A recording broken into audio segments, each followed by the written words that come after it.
The Startup Retro is a new podcast from the team behind Overnight Success. A weekly show where we help you level up on the Australian startup ecosystem by giving you an insider's view on Aussie startups and venture capital. I'm Will Richards. And I'm Gemma Clancy. At OS, we curate the most important news and announcements across the ecosystem and explain a bit of useful context behind them. The Startup Retro podcast will follow a format familiar to our readers of the weekly newsletter, but offer an opportunity for much more discussion. So, if you want to keep your finger on the pulse of all things happening Aussie startups and venture capital, start your week by listening to the Startup Retro. New episodes every Monday, starting the 1st of July. The Startup Retro is brought to you by Day One, the podcast network for founders, operators, and investors.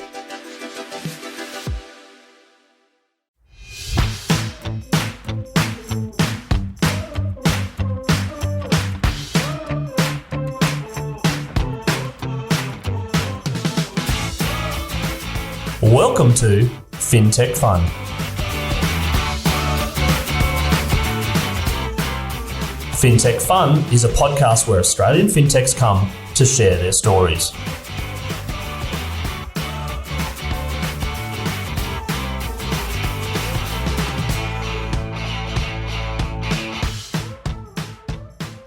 Hi, it's Chris Titley here. As part of the Fintechfun podcast series, I'm joined by Yish Koh, Managing Director of Kit. Yish, thanks so much for being part of this series. Chris, thanks so much for having us on board. Yish, Kit, let's talk about Kit. What is it, how it began, and a little bit about it. Sure. So Kit, it's a money app for kids that provides just-in-time, fun and bite-sized financial education and helps kids learn by doing. So whether that's parents giving their kids pocket money that might be linked to chores, helping them set and track savings goals in what we call stacks, or spending with a general purpose reloadable card that comes with customizable parental controls. And our character Kit is the fun black bouncing ball that just in time when things happen in the app prompts your kids to nudge them towards positive financial behavior. Fantastic. So the story... You keep going, sorry. Sorry, I know you asked 3 questions in a row, so I did. I wanted to go on to the next Go one for about it. where did it start. So the story starts in June, late last year. So before I was managing director of Kit, I headed up the portfolio team at X15 Ventures. So if you haven't heard of X15, it's the venture scaling arm of the Commonwealth Bank. And X15 builds, invests in early stage ventures.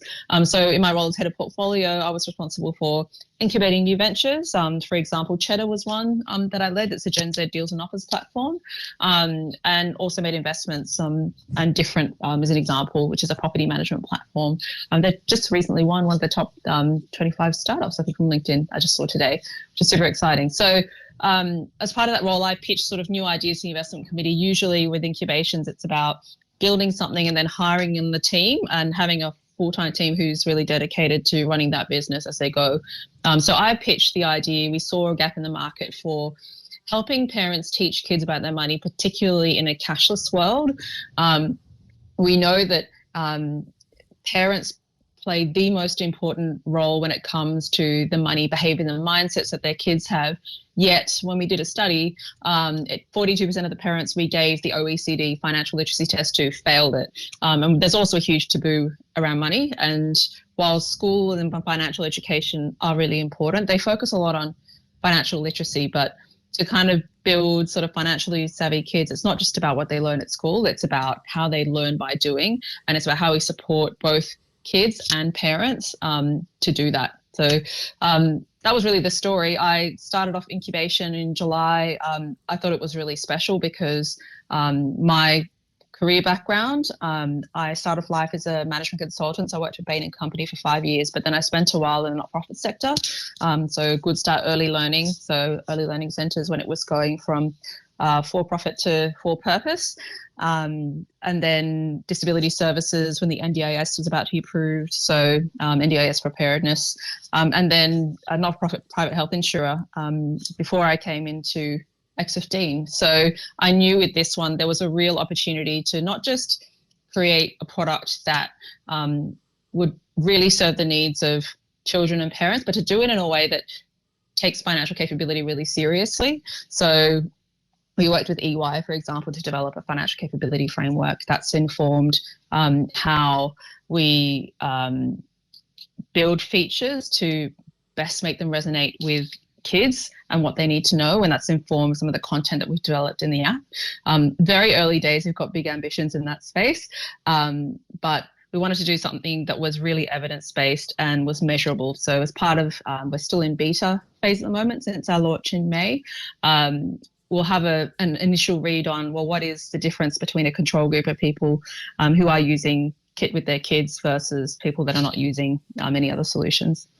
So much to unpack there in terms of, I'm a father of 3 boys and they're in that age of talking about money now, sort of 9, 7 and 5, probably not the 5-year-old per se, but when you talk about building, and you mentioned this a couple of times then, sort of parents and children, like it's, there's obviously 2 distinct features for that, I suppose. I mean, the children, are you building an app for the children to look at on their phone, or are you building an app for parents to monitor? And that sort of greyness in terms of who are you building it for, how have you overcome that? That was one of the really fundamental questions that we asked ourselves when we first started building Kit, because on the one hand, you know that you need to create something for parents because they're the ones that are going to be signing up because their kids aren't young enough to sign up for a financial services product. But at the same time, you've also got these kids who are actually quite motivated in learning about money, but there's that tension of they want autonomy on the one hand, but parents want to have enough control to be able to give their kids kind of autonomy to make their own money decisions within limits. So the way that we've solved that, we actually decided when we looked outside, sort of overseas in the market, we saw that a lot of the existing products really went to solve the parent problem first. And if you look at Greenlight, they've been in market for a long time and they've only recently come up with a login and a kid specific thing. But we actually sort of turned it on its head and said, one of the things that when you're a child growing up, you always you want to be an adult and you want to have autonomy and you want to have ownership. So we wanted to empower kids, and we actually went deep on the kids view, which is why you'll see in the app that there's customization, so like colors and stickers, and like the tone of voice that Kit speaks is speaking to the child. And we think that that way we can really engage kids in finances directly, particularly when we know that financial capability in parents is not necessarily always where they might want it to be around parents. So I think the answer is both. We've chosen to create a product that leans more heavily on kids but still gives parents that kind of customized, like the spend limits we were just talking about, you were putting with your kids to give them enough reassurance that the product is safe. Yeah, and I think that's, the user functionality and the I suppose the functions that you've been given in regards to the feedback and also the user experience. Kids want to do what adults do, and that's exactly what you mentioned. I'm just trying to sort of understand from a parent's point of view, because money or the idea of financial wellness is so subjective in regards to the difference from one parent to another. I've heard this on a number of other fintech podcasts where someone might be making a lot of money and feeling very, very stressed, and the other person's making a lot of money and feeling very, very happy. It's the same amount of money. It's just a different lifestyle and different ways of budgeting, etc. How do you overcome that, I suppose, and helping the parents educate their kids as well as educating themselves? Yeah, I think that is a really important part of the equation. And it's interesting you talk about sort of mindsets, and being good at money is not just about, the dollars that you have in your bank account. It's about your financial literacy. It's like your understanding of different financial concepts and ability to interact with financial products. It's the skills and the behaviors that you show. So, for example, having enough money to cover everyday expenses, enough buffer so that if something goes wrong, the ability to plan for the future. But then also there's a mindset and attitudes piece, and all these things together kind of give you that financial well-being equation. I think for the parents, it's going to be a lot about we're educating kids, but we're also educating parents at the same time in some respects. So, explaining, we've got a little story in the app that if the kid doesn't set up a savings goal or in a stack, for example, after a while, there's a story that gets prompted to say, hey, would you like to know about why it's important to save? And so giving parents visibility at the same time of how that's happening is also educating parents at the same time. Because a lot of, people, it's not anyone's fault. It's like, I wish someone had taught me this when I was young, and that just, for a lot of people, never happens. I agree. And, it's sort of this sort of always learning moment in your life when it comes to money and potentially unexpected expenses, and even to the point where there's sort of a big open wide gap now for personal financial management tools in the market there for adults. When it comes to children, though, I've interviewed Spriggy in the past about pocket money. Is pocket money still a thing? Is it digitised? Is it still around? What are parents doing? Are there any trends that you're seeing? Pocket money is still definitely a thing. So we did a survey earlier this couple of months back, and I think 7 out of 10 parents are giving pocket money, and 78% of those kids need to do something to earn that pocket money, like chores. So what we've seen in the trends of pocket money are that, there's a particular age when kids tend to start doing chores and getting pocket money. But what we're seeing is that there's a combination now with the rise of cashless of both starting pocket money, which tends to be around the age of 7 or 8, and then starting to get a debit card. Whereas a couple of years ago, typically kids would only ever get a debit card when they were hitting high school. Now we're seeing that, the way of the future, no one has cash anymore. I'm a millennial parent. I am totally cashless. And so my son, when he gets to that age where he will need to go to primary school and pay for stuff, it is a massive inconvenience for me to have to go to the ATM and withdraw something just so that he can go and buy something. So I hate to admit it, and maybe this is an example of my poor parenting, but he already has a kid card and he goes to the cafe and says baby chino and pays with it for a card. So nice. The baby chino is always a winner. Yeah.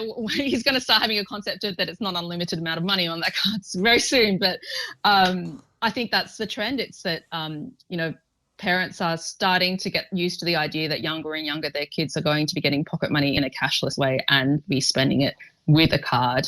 And so I think there's definitely, when we've interviewed parents, always a level of nervousness because you would say, in the past few years, getting a debit card would be seen as, a symbol of autonomy, which it definitely is, right, to go out and be able to tap and spend money. But for younger kids, you need to put guardrails and safety around it to make sure that they're doing it in a way which, doesn't give them uncontrolled access to funds. Yep. And those guardrails, obviously the parents are the ones that are driving that because they don't want to see their children do things that they potentially would not I suppose, be approval of? I mean, what sort of guardrails does KID have, I suppose, for the parents out there that want to potentially use the app? Yeah, so there's some that are kit-wide. So, for example, at the program level, we don't allow gambling, purchasing alcohol, bars and clubs, things that usually require you to be 18 plus. Then we've got daily spend limits that the parent can change in real time. We've also got the ability, if there is a particular spend and you'd like to block a merchant, you can go into the transaction listing and hit block merchant, and that also happens in real time. If the card gets lost, you can lock it and you can unlock it. The kid can also lock their card, but you'll need to, as the boss, unlock the card if they've locked it. So that's in instances where they've lost the card, but and you just want to have that safety, make sure it's not being spent while you're still looking for it, and it comes up again, you can unlock it again. And the parents can also choose whether or not they see the card details and the BSB and account number in the app. So also the parent to see for online purchases, for example, if they want to see in the app what their card details are. In reality, though, some of those features would from an adult's point of view, be fantastic. I know that the ability of losing your card a few years ago would require multiple phone calls. Now, just a click of a button. I wonder whether all banks have actually got that, or whether KID's actually ahead of the curve already on some of those features. Oh, I can't speak for other banks, but I know Commonwealth Bank, who the parent of X15, definitely do have that in their app, the ability to sort of lock and unlock your card at any time. Nice one, excellent. And one final question on KID before we talk about yourself a little bit. KID in its own right, how is it progressing? How are you happy with the expectations and the data that you're receiving from the beta testing, and any anticipation of a wider launch date per se? So we are incredibly excited about the way that the beta is going. So we launched an iOS app in May, and we're busy under the hood starting to build the Android, and we expect to kind of go into public launch once we finish the Android build. Our team are very agile, so everyone hates to kind of put a specific date on it, but it's coming soon. We've been using the beta period to really talk to customers a lot. So we're speaking multiple times a week. We've got lots of sort of sneak peek sessions and things where we get feedback on how things are working. So our beta customers have been really, really generous with their engagement. Got sort of a high level of confidence around what kind of next 6 to 12 month product roadmap needs to look like. And the feedback we've been doing NPS surveys and Sean Ellis scores. It's all been extremely positive. So, yeah, it's just heads down building from here. Watch this space. When you're not talking about pocket money, kids apps and user experience for kids and parents, Yish, do you get a little bit of downtime, and what do you do outside of work to kind of switch off? So there's a couple of things. So I was just mentioning, Chris, before that I have a young kid. So I don't know, hobbies, the baby and chino. having a kid, having a band, buying baby chinos is kind of my hobby at the moment. Going to swim classes and going out to parks and having fun like that. I remember those It's a very good way to keep you grounded. But also my other passion is inclusion and diversity. So I am on the board of Tech Diversity Australia, and I'm also on a couple of inclusion diversity committees, like at X15 and in CBA more broadly, because I am conscious that when you get to a certain sort of level, and I'm an Asian Australian, and I have the privilege of speaking English and having studied here perfectly, but I also have a cultural background which is maybe quite different to other people that don't have that don't share my cultural background, which presents itself in as sort of barriers in certain aspects to leadership. And so I've realised that I need to do my part and actually speak up and try and help other people to understand and have better self-awareness about sort of what those cultural barriers might be, unconscious biases, and how we can start to overcome some of that. Yeah, no, excellent. From a parent point of view, and as you said, it's quite levelling and humbling to have a 2-year-old. What sort of I can't remember actually. My kids are 9, 7, and 5, but a 2-year-old. Were you getting into TV shows, getting into Bluey or The Wiggles, or I can't actually recall. Oh yes. Coco Melon. Coco Melon, that's Bluey. right. I remember that one. Bluey, yep, out of Brizzy. Yep. What's your favourite Bluey episode? Surely you'd know one off by heart. Oh, I have to say the one that I think is a tearjerker for a lot of parents is Sleepy the Time? race one. No, Baby Race. It's the Baby one Race, where okay, you have yep. babies and you'll kind of have that self-doubt about yourself, and you're never really sure if you're doing the right thing. And there's another mum that says, "Don't worry about your kid walking. You're doing just fine." Ah, that's right. I remember that one, of course. Yeah. And the takeaway is my favourite one, the old spring rolls, where he's ordering the spring rolls and they need to go to the bathroom and things are happening all at once. And I saw the pool one the other day where Dad took them all to the pool and forgot the sunscreen, forgot the hat, forgot the floaties, forgot everything, and Mum to the rescue. Again, like parents and children alike watching Bluey, maybe there's some sort of resemblance there with Kit in regards to the use of both parents and kids enjoying the content. Yish, thanks so much for telling the Kit story and also your story about your background and the progression you've made to where you are now as MD of Kit and the excitement that you have for the future, and as well as the industry as a whole in terms of wellness and financial education for kids. Congratulate you and really look forward to following the progress of Kit in the future. Thanks so much, Chris.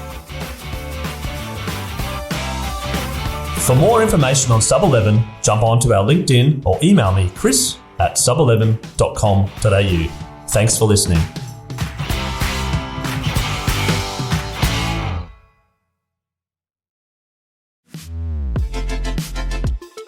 The Startup Retro is a new podcast from the team behind Overnight Success. A weekly show where we help you level up on the Australian startup ecosystem by giving you an insider's view on Aussie startups and venture capital. I'm Will Richards. And I'm Gemma Clancy. At OS, we curate the most important news and announcements across the ecosystem and explain a bit of useful context behind them. The Startup Retro podcast will follow a format familiar to our readers of the weekly newsletter, but offer an opportunity for much more discussion. So, if you want to keep your finger on the pulse of all things happening Aussie startups and venture capital, start your week by listening to the Startup Retro. New episodes every Monday, starting the 1st of July.